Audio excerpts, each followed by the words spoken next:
I'm Greg, And I'm Danielle. and we started the Mud Dauber School of Natural Building, which is located in Snow Camp, North Carolina. And we've been running this school since 2014. I've been doing cob and straw bale and natural building workshops in this area since 2009, but we've lived in a bunch of locations and we finally bought our own property in 2014. Danielle and I met through doing natural building, and this is just one of our passions, and we really want to teach other people how to do it. And that's why we started running our own workshops. My journey began in 2008 with taking a natural building apprenticeship out in Oregon.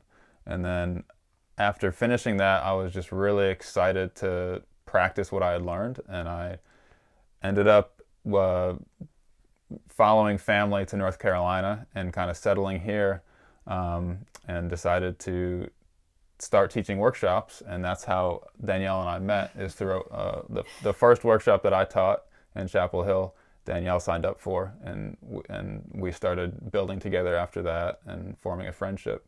And now we own property together and have a family and have our own school where we are hoping that we are inspiring other people to pursue their own natural building interests, and they can come here. We are in central North Carolina in a town called Snow Camp, and we teach workshops where people can come from all over the place and stay for a day or a couple days or up to a week and do hands-on building and either work on a wall or on a building from foundation all the way through roof, and learn these techniques. So that's our passion. That's what we do here. I guess what we like about natural building is the ability to use non-toxic materials. You can source locally. You can make your own home that is healthy to be in and also is beautiful. So you can be involved in the process and finish it how you want, as artistically as you want, with healthy materials. So for example, like right Yeah. here, this part of the wall, this is a straw bale house, so there are actually straw bales in the wall right next to us. And the straw bales are attached to the wood frame of the house. And then on top of the bales, each side gets a coat of plaster. And on the outside, it's a lime-based plaster, so it ends up turning basically into a thin sheet of limestone on the outside of your wall, which is very protective but also breathable. And on the inside, it's all clay-based plasters. And since there's so much clay around here, we're able to use clay from 50 feet away and dig it up and soak it and screen it, and then add sand to it and trowel it onto the wall and onto the bales. So there's no drywall, there's no chemicals or toxins in this wall. It's all based out of straw, sand, earth, and lime. I I have some more formal training and some more informal training, but I began doing pottery classes in college, which was the main inspiration for getting into working with clay. And I also, during college, did an internship at a family farm up in New York, and that gave me a lot of experience and inspiration for living and working outdoors. After being at that farm for a summer, it made it feel very important to me that I wanted to get into a profession where I could be outdoors and work outdoors. And combining my interest in building and being outdoors plus pottery, I found this technique called cob. I think I found it on the internet, and an apprenticeship opportunity out in Oregon at a place called Cobb Cottage Company, which is this tiny little school in the middle of the rainforest in coastal Oregon, run by a Welshman named Yanto Evans, who is the person credited with the natural building resurgence in the United States. And so I went there for 4 months and took an apprenticeship, and we built a little cottage, me and 5 other people from around the country and around the world. Built a cottage that's the size of maybe someone's bathroom. It's a tiny cottage, and just learned every step of the way from start to finish, and did everything with hand tools and mixed all the material with our feet. And so it was a really intense experience at the purest end of the natural building spectrum. And upon leaving that school is when I decided that I felt so inspired by it that I wanted to start my own someday. So that was my informal and formal training. And then after coming to North Carolina and running my own workshops, I began to feel more and more comfortable being an educator. Because the first couple workshops were really, really nerve-wracking for me and really stressful, even though I enjoyed them. And now I've become a lot more comfortable in that role. I got into natural building, I guess starting from when I was young, with this desire to build my own house, being 5, 6, sketching house plans and whatnot. And then that kind of got lost for a long time in conventional schooling. And then it came back to me as an adult. So I guess searched out a workshop, which I took, and then, did more volunteering, building, working on projects, and I guess just those experiences led me to build my own house, my own cob house, and teach my own workshop. And so that's how I guess I came to natural building, just through this desire, this love of building with natural materials, making beautiful things, and building my own home with the materials around me. And it was kind of funny because Danielle took a workshop that I taught with a fellow apprentice of mine, and during that workshop we had a rainy day, so we took a tour of Danielle's property at the time, and she already knew that she might want to build her own house, so we did like a little exercise we dug a bunch of different holes around her property and found different pockets of clay, and also like thought about where should the building be, like what we did a little siting exercise. Should it be here for this reason or over here? Thinking about the sun and about drainage and about where people are on that property and all that stuff. And I think we even did some sketches of different designs and stuff. And then Danielle went on the following year and built her own cob house, which we still go to sometime, and we rent it out. So, and I am wanting to do more of our workshops, but currently I'm mostly making my income from being a general contractor and doing contract work. I try to do as much of that work as possible with natural building, and I have to supplement that based on demand with some like more conventional stuff. But in terms of all the natural building projects I've done, I've built this straw bale house on this property, and I just built my parents a straw bale house just 500 feet away through the woods. Both permitted. And they're both permitted natural buildings, so I went through the same inspection process that a conventional house would go through. And I've also done straw bale in a couple other counties around here, so I've probably done 4 or 5 permitted straw bale projects, and then also a handful of smaller like backyard projects that we don't have to go through the permitting process. But I've done just this past couple of years, did 2 writing studios for a professor, I guess, in Chapel Hill, who wanted her own studio in the backyard. She said sometimes she wakes up at 3 a.m. and just is inspired, and like she wants an inspiring space to be in, not this like one room in her house that's all square and drywall. So we built her this really sweet like octagonal roundwood beautiful straw bale studio. And then I also just recently did another pentagonal straw bale studio for a really amazing author who lives in Hillsborough. So I'd say overall, like I've probably done close to 10 bigger projects now over the past 5 or 6 years.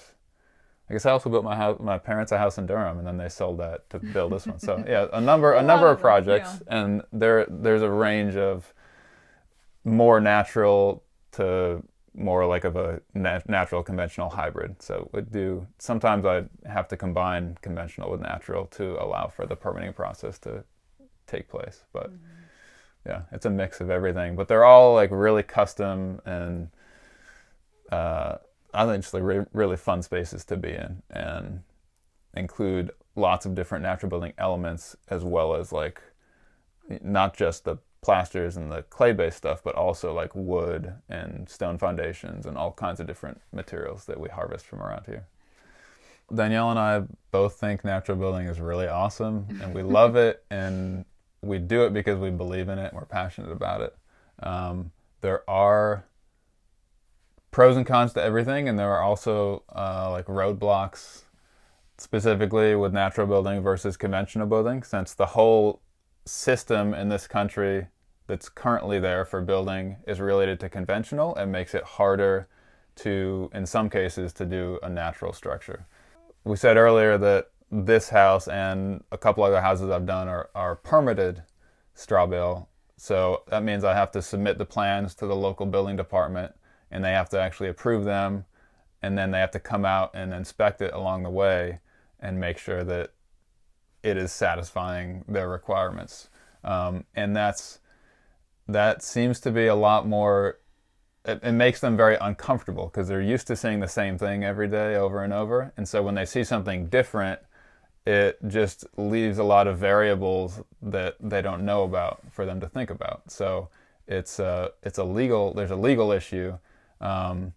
Since natural building is not in the code is like the book of all building laws for international or for your own state. So there's a residential code, and you have to stick to that code.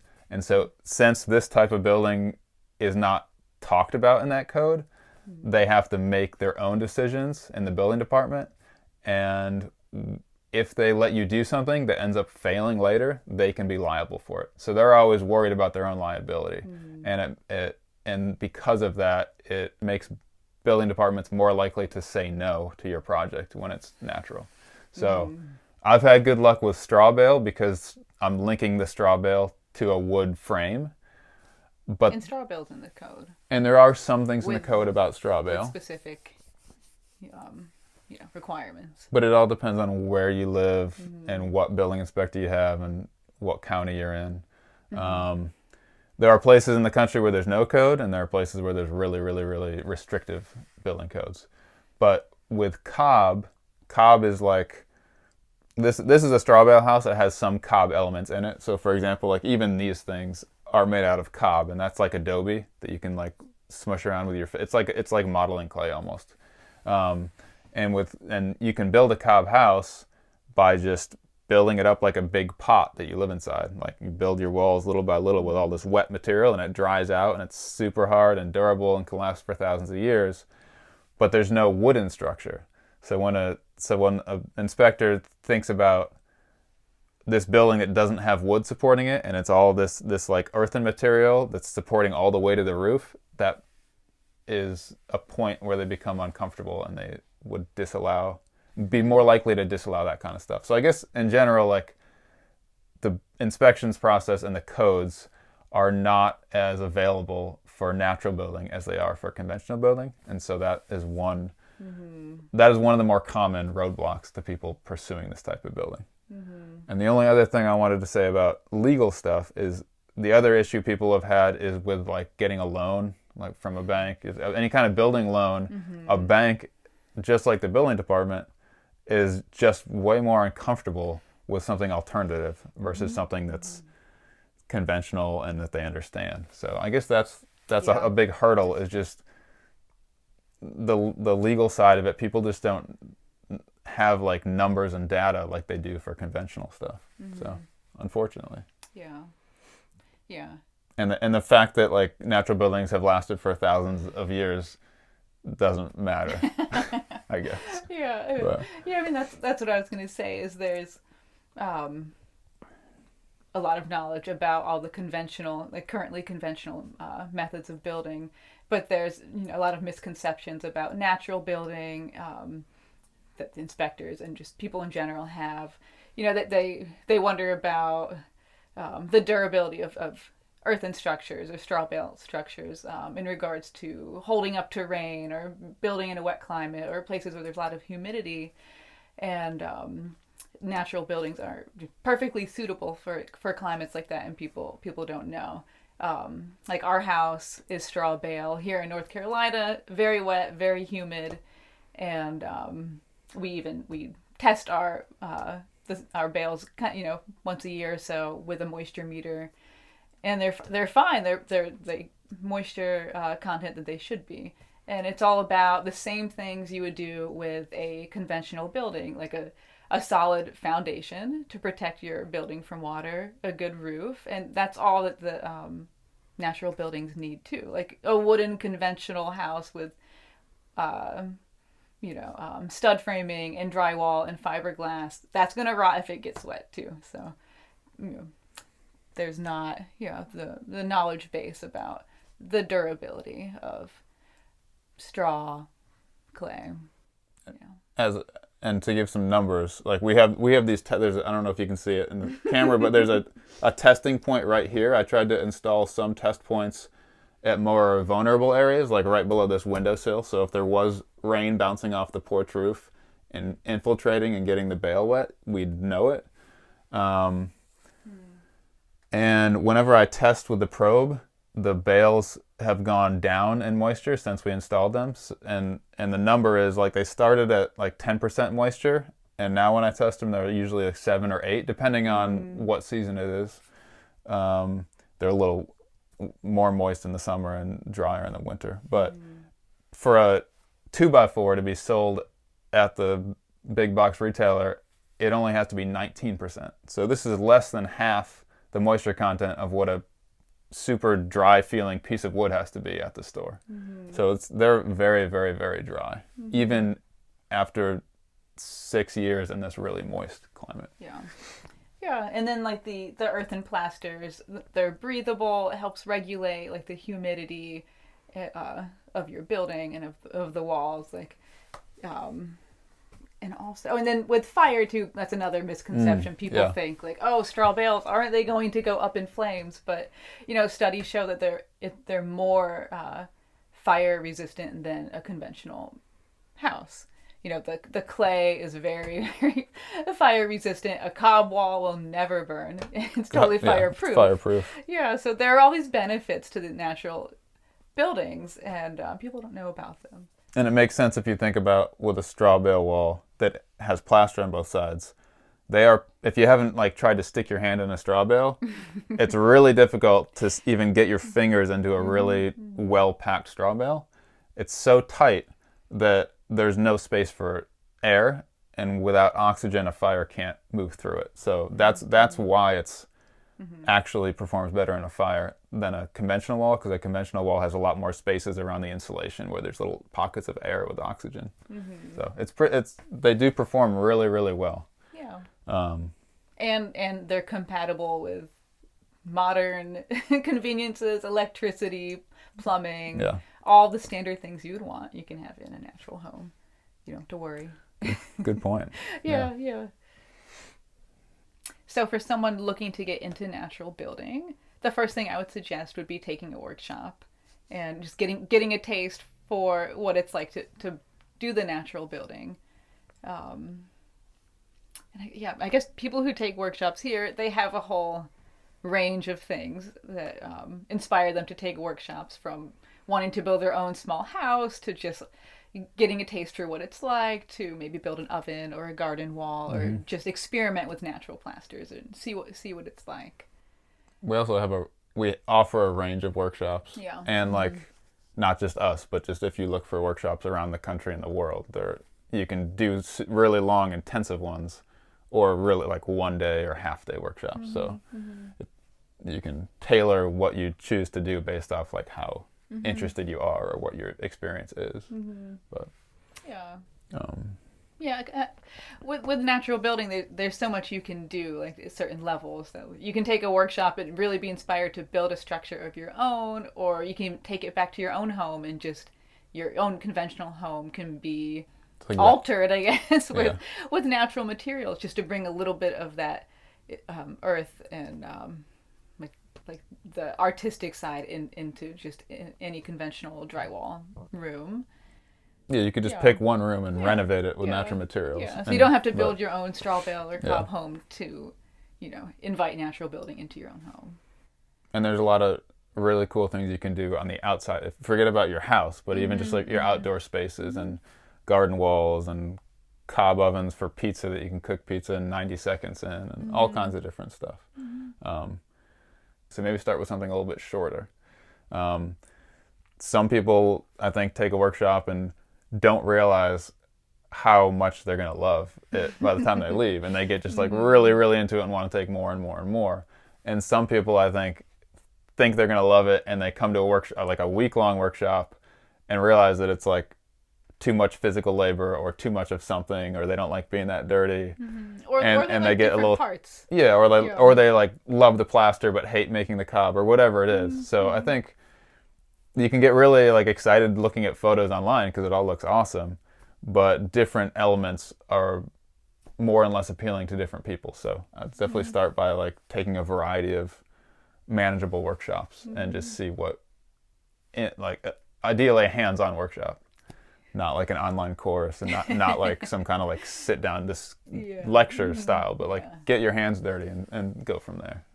If you are someone who's interested in having a natural home or any kind of natural building done at your place, then I guess sometimes it can be harder to find natural builders, or it always is probably harder to find natural builders than it is to find conventional builders.